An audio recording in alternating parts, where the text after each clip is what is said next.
Writing a speech is something that at some point we all have to do. Whether it's for a school assignment, a presentation at work, or maybe a contest. Forbes Online states that only 10% of the US population actually enjoy public speaking. Another 10% are genuinely terrified and are physically debilitated by even the thought of getting in front of a crowd. And the other 80% are in the middle. They get butterflies, they get anxious, they don't sleep much the night before, but they know that they're going to live through it. So 90% of the US population does not enjoy and get stressed out over public speaking. I can't help think that 90% has not properly learned how to make and deliver a speech. The whole idea just stresses them out. This is the main fear of the unknown. They don't know how they're going to pick a topic. They don't know how they're going to write an interesting speech or how they're going to get in front of the audience. Writing and presenting a speech can be very easy if you know how to do it.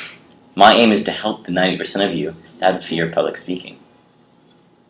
The first step in writing a speech is always selecting the topic. Many people get stuck on this step. They either choose a topic that is either too general or one that's too specific. 1, your topic should be appropriate for your audience. 2, your topic should be something that interests you. 3, it should be a topic that is specific enough that can be developed in the time allotted to you. A topic such as countries of the world would be a little bit too general of a topic if you're only given 5 to 10 minutes. And it wouldn't be appropriate to present a group of kindergarten students.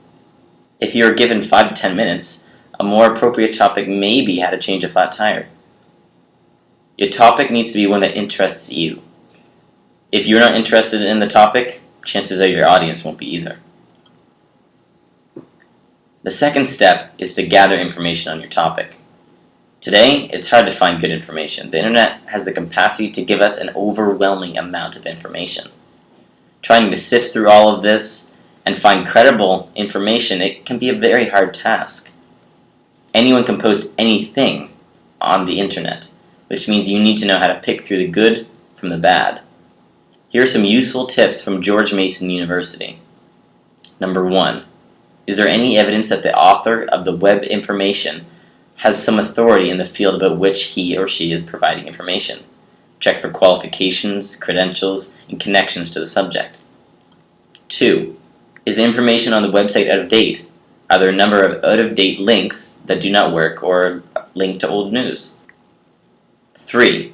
Does the information have a complete list of works cited, which reference credible and authoritative sources? If the information is not backed up with sources, what is the author's relationship to the subject?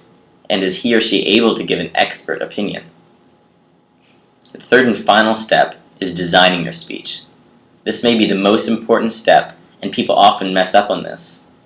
Taking the information you found in the previous step and placing it into logical order and making it interesting for the audience to listen to may be hard. But when you know the steps, it isn't so bad. The first step is to create an introduction. The introduction is your first and maybe your only chance to grab the attention of the audience. And once it's lost, it's hard to get back. The information should include a attention getter. Make the first words out of your mouth a quote, a story, or an interesting statistic. Next, it should include an audience connection. Follow your attention step with a statement that makes the audience care about your topic.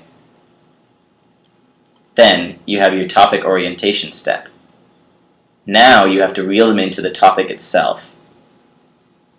Lastly, the thesis step.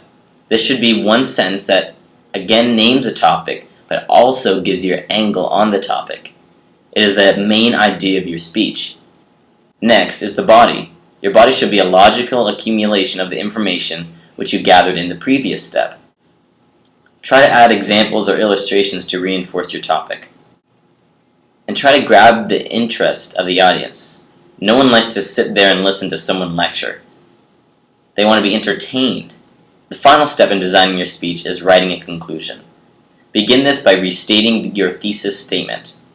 Summarize and review the main points of your thesis. Continue the conclusion of your speech by reaffirming the topic's connection to the needs and interests of your audience. Then, for the cherry on top, add in a memorable and creative statement. Consider an emotional and relatable statement that pertains to the thesis. In conclusion, remember writing and presenting a speech can be very easy, if you know how to do it. To you, the 90% of the US population that have a fear of public speaking, I trust that next time you have to write a speech, the steps I have given you will help you to be successful. And you will be as long as you remember to 1. Select a topic that you think will both interest you and your audience. 2. Gather information that is from a credible source. 3. Write your introduction, body, and conclusion. The next time you write a speech, it shouldn't be quite as stressful as it was before. Thank you.